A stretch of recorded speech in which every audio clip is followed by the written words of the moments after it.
अस्सलाम वालेकुम दोस्तों, welcome to my channel Ayesha cooking recipe. Please हमारे चैनल को सब्सक्राइब करें और हर आने वाली नई वीडियो के लिए बेल आइकॉन ज़रूर प्रेस करें और हमारी वीडियो को लाइक शेयर करना ना भूलें।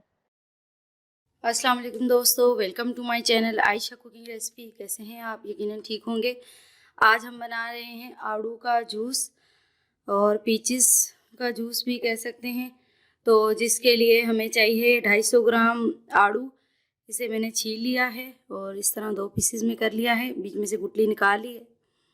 और साथ में हमें चाहिए 2 गिलास जो है बर्फ़ वाला पानी, बर्फ़ भी और पानी भी, और 6 चम्मच चीनी के, और चम्मच का चौथाई हिस्सा काले नमक के।